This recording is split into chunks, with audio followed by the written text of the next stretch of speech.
여러분 오늘부터 도플갱어 인 바이블이라고 하는 새로운 코너를 만들어서 여러분을 만나볼까 합니다. 도플갱어란 말은 뭐 영어로 하면 더블고 억지로 영어로 직역을 하자면요. 더블 뭐 하나에 두 개 다 겹쳐진다 이런 말하고 고 가는 사람, 그러니까 같이 가는 사람, 함께 가는 사람을 뜻하는 독일어인데요.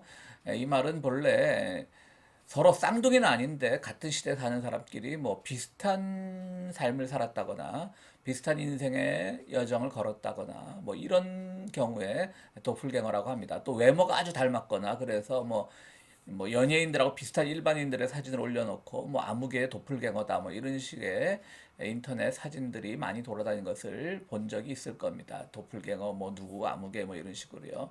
또 괴테는 그 독일의 유명한 작가 괴테는요 21살 때 실제로 이런 도플갱어를 봤다라고 기록을 하고 있습니다. 그는 신체 육신의 눈이 아니라 마음의 눈으로 나와 똑같이 생긴 사람이 말을 타고 상대편에서 나에게 가까이 다가오는 것을 봤다라고 그의 자서전에 쓰고 있다고 합니다. 제가 자서전을 읽지 않아서 쓰고 있다고 합니다. 뭐 그렇게 전합니다. 그 정도로 이제 도플갱어라는 말이 요즘은 많이 쓰이고 있는데요. 요즘엔 주로 외모를 가지고 많이 쓰고 있죠. 그래서 말씀드렸듯이 뭐 연예인 누구와 비슷하게 생긴 일반인 사진을 찍어 놓고 그와 도플갱어라고 말하기도 하고요. 이 도플갱어랑 비슷한 말은 평행이론이란 말이 있죠. 평행이론은 서로 다른 시대를 살아가는데 섬뜩할 정도로 비슷한 인생의 역경을 걸었다거나 뭐 우연의 일치라고 하기에는 좀 너무나 많은 경우에 있어서 비슷한 것을 보였던 삶을 평행 이론이라고 하죠. 우리가 잘 아는 존 F 케네디 대통령과 링컨 대통령이 거의 뭐 비슷한 평행 이론으로 걸었다라고 하는 것들이 또 인터넷에 떠돌아다닙니다. 평행 이론을 위해서 그 두 대통령을 잠깐 소개하면요. 뭐 억지로 만든 말일 수도 있지만요. 뭐 두 대통령은 모두 머리에 총알을 맞고 죽었고 뭐 암살당했으니까 뭐 그렇게 볼 수 있겠죠. 링컨 대통령은 포드 극장에서 케네디 대통령은 포드에서 만든 링컨 자동차에 사망했다. 그러니까 하나는 포드 극장에서 죽고 하나는 포드에서 만든 그 링컨의 이름을 딴 링컨 차에서 죽었고, 그러니까 존 F 케네디가 JFK가 그렇게 죽었단 말이겠죠. 그리고 뭐 두 대통령의 뒤를 이은 부통령들과 두 대통령의 암살범들 모두 남부 출신이었다. 이건 뭐 그럴 수도 있는 거고요. 그런데 하필이면 또 두 대통령의 뒤를 이은 부통령들의 이름이 모두 존슨이었다. 뭐 이런 것도 신기하죠. 뭐 링컨은 1860년에 대통령으로 당선되었고 케네디는 1960년에 당선되었다. 이런 식으로 쭉 많이 나옵니다. 이런 걸 이제 평행 이론이라고 하고요. 도플갱어는 한 시대를 살아가면서 비슷한 외모를 가졌거나 비슷한 이런 인생 역정을 걸었거나 인생 여정을 걸었거나 이런 모습을 도플갱어라고 합니다. 뭐 우연의 일치일 수도 있고요. 우연의 일치겠죠. 그러나 또 뭐 괴테처럼 그렇게 또 문학적인 천재성을 가진 사람들은 영안으로 자기와 비슷한 사람을 봤을 수도 있지 않겠습니까? 뭐 그의 자서전에 있다라고 하니 우리가 믿어줘야 되겠죠. 뭐 하여튼 그런 것으로 이 코너를 준비했습니다. 다시 말해서 오늘날 시사적으로 매우 떠오르는 인물과 성경에 나오는 인물이 어떻게 비슷한가, 뭐 평행이론일 수도 있고 도플갱어일 수도 있는데요. 이렇게 한번 이제 그런 내 차관에서 코너를 한번 만들어 보았습니다. 그 첫 번째 순서로요. 오늘은 요즘 우리 고국에서 제일 핫하게 떠오르는 인물이 누굽니까? 윤석열이라는 사람입니다. 참 어이가 없죠. 그가 한 것이 뭐가 있다고 대통령을 뭐 본인의 입으로는 그렇게 말한 적이 없지만 대통령을 만들려고 하는 과거의 구기득권 세력들이 또 구우 세력들이 이렇게 움직이는 것을 보면 참 어이가 없는데요. 그럼 윤석열을 생각하면서 성경에 누구와 비슷할까 여러 가지로 제가 생각을 해봤어요. 그런데 잘 알려지지 않은 인물인데요. 도액이라고 하는 사람이 있습니다. 도액. 참 이름부터가 도액이죠. 좀 이름부터가 좀 낯설고 좀 이상합니다. 다윗이 이제 사울과 한창 갈등하고 있을 때요. 노비라고 하는 지역에 도망을 가서 제사장 아히멜렉을 찾아갑니다. 그러니까 아히멜렉은 무지무지 무서웠을 거 아니에요. 사울에게 쫓기는 다윗을 알고 있으니까 이 사람 잘못 숨겨줬다가 정말 국가보안법에 걸리는 것이 아니냐 뭐 이런 생각도 했겠죠. 그런데 어떡합니까? 다윗이 와서 뭐 먹을 것을 좀 달라고 하니까 그때 마침 먹을 것이 다 떨어졌고 제단에 바쳐진 음식이 있었어요. 아이멜렉이. 근데 그걸 줄 수가 없잖아요. 하나님께 바쳐진 건데. 또 그거는 제사장이나 뭐 레위 지파 사람들만 먹을 수 있는 건데 다윗에게 줄 수가 없잖아요. 근데 아히멜렉은 여기서 뭐라고 말하냐면 그대들, 그러니까 다윗과 그의 부하들이 지금 나에게 올 때까지 여자를 가까이 하지 않았고 뭐 죄를 짓지 않았으면 이 음식을 먹어도 된다라고 합니다. 그랬더니 다윗이 떳떳하게 뭐 우리는 죄를 짓지 않고 여자도 가까이 하지 않았습니다. 그러니까 먹으라 그래요. 근데 여러분 그걸 어떻게 합니까? 아히멜렉이 그걸 믿고 줬겠습니까? 정말 이 사람들은 깨끗한 사람들이야. 이 외모를 보면 다 도망자 신분이니까 남루할 텐데요. 그냥 배고파 보이니까 줬던 거겠죠. 또 이제 무기를 달라고 해요. 그러면서 또 다윗이 막 거짓말을 합니다. 우리가 지금 이 사울 왕의 그 비밀 업무를 수행 중인데 급하게 나오느라고 무기를 하나도 챙겨 나오지 못했습니다. 라고 하니까 마침 그때 이 골리앗이 죽은 다윗에 의해서 죽은 골리앗이 가지고 있던 칼이 있었어요. 이것을 주는 거예요. 아히멜렉이 여기 있습니다. 그게 그 칼입니다. 아히멜렉이 그 말을 믿었겠어요. 우리는 사울의 비밀 부대원입니다. 아무리 비밀 부대원이 급해도 그러면 그렇지 무기를 안 갖고 오겠습니까? 아히멜렉은 알았죠.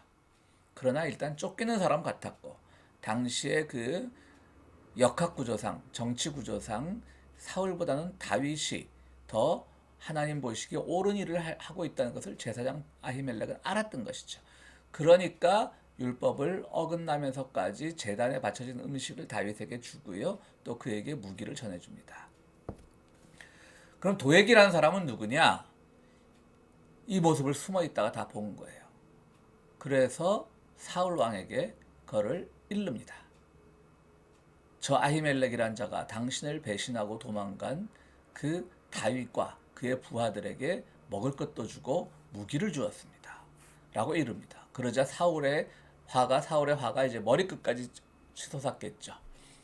그래서 사울은 명령해서 그 제사장 가문이나 그 옆에 동료 제사장들을 다 죽이라고 명령합니다. 그래서 사람들이 또 어떻게 제사장을 죽여요? 머뭇머뭇하니까 도액 통해서 네가 다 죽여라 그러니까 85명을 죽였다라고 되어 있어요. 안타깝게도 성경에는 도액의 최후에 대해서 나와 있지 않습니다. 그러나 결국에 가서는 다윗이 정권을 잡았기 때문에 그는 뭐 우리가 말하지 않아도 어떤 최후를 맞이했을까는 대충 짐작해 볼 수는 있습니다. 성경에 더 이상 도액이라는 이름이 나오지 않았다 뿐이겠죠. 자, 그럼 왜 제가 이 윤석열이라는 사람과 도액을 비교를 했느냐? 도액이 한 일은요, 어떻게 보면 굉장히 정의로운 일이고 법적으로 하자가 없는 일입니다. 그렇죠? 뭐냐면 일단 종교적인 율법을 어겼어요, 아히멜렉이. 제단에 바쳐진 거는 아무에게나 주면 안 돼요. 그런데 그것을 주기 위해서 아히멜렉은 그 율법을 어기면서까지 그대들이 뭐 여자를 가까이 하지 않았고 다른 범죄를 짓지 않았으면 먹어도 됩니다라고 말을 해요. 그러나 이것은 종교적 율법을 어긴 거예요. 잘못했어요, 아히멜렉이. 그리고 또 그는 사울과 적대적, 당시 실권을 잡고 있던 사울과의 적대적인 인물이라는 게 다 소문이 났어요. 그렇기 때문에 그를 당장 고지를 해야 돼요. 우리 말도 안 되는 국가보안법에 왜 불고지죄라는 게 있지 않습니까? 알리지 않아도 죄가 되는 거예요. 그 당시 더 했겠죠, 이런 것들이. 지금도 있는데 그 당시 더 했겠죠. 불고지하면 죄가 돼요. 그러니까 안 알렸어요.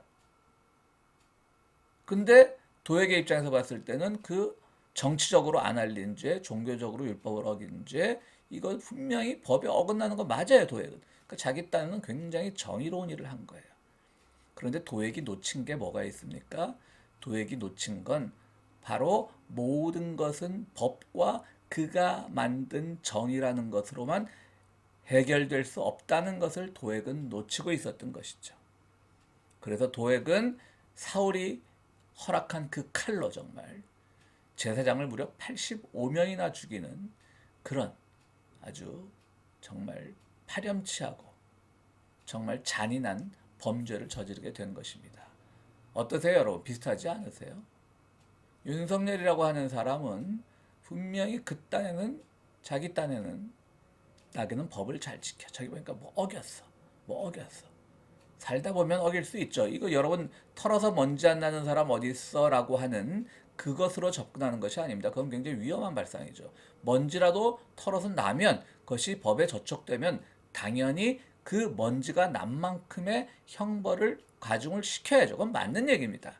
그런데 이 윤석열이라고 하는 사람 또는 도액이 놓치고 있는 것이 뭐냐? 이거는 그 당시 정의가 어느 방향으로 흐르는 것에 대해서 감을 잡지 못하고 그것을 거역한 죄라는 거죠. 이미 모든 그 당시 이스라엘에 있어서의 흐름은, 민중들의 흐름은 다윗을 추종하고 있었어요. 그런데 도액은 사울, 여기서 사울은 구기득권 세력이 되죠. 구 세력들이죠. 사실 여러분, 다윗이 나중에 정권을 잡고 나서도요, 그 이스라엘 12지파를 한꺼번에 다 다스리지 못했습니다. 그는 예루살렘에 가지 못하고 정권을 잡은 뒤에도, 사울이 죽은 뒤에도 말이죠, 왕이란 이름을 달고도 헤브론 지역에서 무려 7년 반을 그야말로 망명정부 같은, 왕은 되었는데 왕으로 인정받지 못하는 그런 망명정부의 생활을 했던 걸 여러분 기억하시잖아요. 무려 7년 반입니다. 그만큼 구기득권 세력, 열지파로 꽁꽁 다져진 그 구기득권 세력의 힘이 그만큼 강했던 것입니다. 그래서 그들은 결국은 다 이제 예루살렘도 정복을 하고 다윗이 결국 이스라엘 전체의 왕이 됐지만요. 또 나중에 솔로몬 이후에 남부 왕조가 다시 분단되었을 때도 결국은 열지파와 나머지 두 지파가 결국은 또 잘 못 어울리고 헤어지지 않았습니까? 그러니까 결국은 그것이 나중에도 그렇게 또 불행한 결과가 나왔지만요. 어쨌든 이 당시에는 다윗은 당시의 그 사울과 또 기득권 세력들이 이끌고 가려고 하는 그 흐름에 반대하는 정의의 편이었다라고 하는 것은 제대로 정신이 박힌 아히멜렉 제사장 같은 사람은 알고 있었다라고 하는 것이죠. 그래서 그는 아히멜렉은 다윗의 편을 들어주었던 겁니다. 그런데 도액은 바로 윤석열처럼 구기득권을 위해서 복무하고 그를 위해서 헌신하고 구기득권의 질서를 지키려고 하는 것이죠. 그래서 그 법의 흐름, 법에 있는, 법을 정말 지켜야 되는 역사 정신과 시대 정신을 간과하고 그저 법조문, 또 현재 실권자가 누구인가 그것만을 생각을 하고 그는 어처구니 없는 학살극을 벌였던 것입니다. 지금 우리도 뭐 이런 뭐 박정희 때 뭐 인혁당 주의고 이런 것을 사법 학살이라고 그러지 않습니까? 설사 아무리 정권이 무서워도 사람을 사형을 시키는 데에는 그래도 법관이라면 적어도 조금은 조심해야 되지 않겠습니까? 최근에 근데 다 밝혀지지 않았습니까? 마지막 그 대법원 판사들이 사형 선고를 내린 지 하루 만에 죽잖아요. 인혁당의 그 정말 요즘 말로 간첩 조작 사건이죠. 하루 만에 죽는데 최근에 밝혀진 문서에 의하면 이미 마지막 최종 사형 판결이 내려지기 하루 전날 이미 서울구치소에 그 사형 집행 그런 공문이 내려갔다 그러잖아요. 그게 밝혀졌잖아요. 그러니까 법관보다 먼저 법관들은 그냥 허수아비였던 거죠. 근데 오늘날은 그런 사법까지 가기도 전에 검찰 권력이 한국에서는요. 그렇게 무지막지한 칼을 휘두르고 있다가 이제 자기가 더 이상 갈 데가 없으니까 사퇴했는데 그거를 보수 언론이나 구기득권 세력들은 어쨌든 그 꺼진 불씨를 다시 살려보려고 그가 뭐 왕의 얼굴을 하고 있느니 뭐 그러고 있습니다. 참 도액이랑 너무 비슷합니다. 사람들은 이렇게 생각할지도 모릅니다. 뭐 대부분 또 보수 기독교권에서는 이 윤석열을 좋아하잖아요. 야, 윤석열이 어떻게 도액이냐? 윤석열은 다윗이다. 지금 실권을 잡고 있는 사울왕, 문재인 정권에 대항하는 다윗이다. 이렇게 말할 수도 있겠죠. 근데 여러분 그렇습니까? 지금 말씀드렸듯이 다윗은 왕이 되고도 7년 반 동안 헤브론에서 망명정부 아닌 망명정부 생활을 했습니다. 지금 우리 사회가 많이 바뀌었죠. 그러나 실제로는 곳곳에 기득권들이 숨어서 언론을 통해서 검찰 권력을 통해서 사법 권력을 통해서 그들의 기득권을 유지하려고 애쓰고 있습니다. 저는 그런 점에서 자꾸 언론들이요, 한국 국회를 뭐 정치인들 다 똑같아 어쩌고 저쩌고 자꾸 폄하하는 기사를 쓰는데요. 여러분, 미국도 마찬가지겠지만 한국도요. 정치인이 왜 그렇게 비판을 받냐면 제일 안전하기 때문에 그렇습니다. 그들은 표를 생각하니까 아무리 욕해도 제일 안전하거든요. 검찰 잘못 욕했다 잡혀가거든요. 경찰 잘못 욕했다 잡혀가거든요. 깡패들 잘못 욕했다가 쥐도새도 모르게, 마피아들 잘못 욕했다가 쥐도새도 모르게 없어지거든요. 근데 경찰들은, 아니, 정치인들은 제일 쉽거든요. 그래서 비판을 하는데 거기 우리가 너무 부안회동하면 안 됩니다. 일희일비하면 안 됩니다. 한국의 정치 권력이 뭐 다 깨끗하고 다 뛰어나다는 말을 하는 게 아닙니다. 저는 한국의 정치 권력, 뭐 국회나 이런데, 뭐 청와대나 이런데 보면 그나마 표를 생각하기 때문에 어쨌든 뭐 그가 무슨 짓을 해도 지방만 보고 막 밀어주는 그런 일부, 뭐 특정 지역은 빼놓고요. 어쨌든 그들의 한 일을 보고 판단하는 그런 두려움을 알기 때문에 지금의 정치 권력은요, 우리가 언론에서 막 그냥 온갖 쓰레기들만 뭐 모아놓은 그런 집단으로 오해하면 안 돼요, 여러분. 지금도 보면 그렇잖아요. 신뢰도 뭐 여론조사 해보면 신뢰도 제일 떨어지는 직업이 누굽니까? 목사. 그 바로 위가 정치인, 뭐 국회의원. 그거 아니라고 하는 것이죠. 목사들도 나쁜 사람 많지만요. 그래도 옳게 살려고 생각하는 사람들도 많고요. 제 뭐 자기 변명하는 건 아닙니다만 정치인들도 마찬가지입니다. 그런데 이 검찰 권력이 나름대로의 정의의 기준을 세워놓고 이렇게 마구 칼을 휘두르고 그러고 보수 언론이나 이런 데서는 박수를 쳐주고 이런 것은 딱 도액의 길인 거죠. 법 어긴 건 맞아요. 아히멜렉이. 그 어긴 걸 가지고 시비를 거는 거예요. 이런 사람들은 성경에서 더 이상 기록이 나오지 않을 만큼 둔한 사람이라고 하는 것이죠. 여러분들, 우리 오늘 첫 시간이라 윤석열과 성경의 사무엘 상서에 나오는 도액을 한번 비교해 봤는데요. 여러분, 우리가 살아가면서도 늘 이렇게 법은 중요하고 질서도 중요하고 당연히 지켜야 되는 것 누구도 부정하지 않습니다. 그러나 법에는 법 정신이 있는 것이고 정의라고 하는 데는 항상 역사 정신과 함께 가야 되는 겁니다.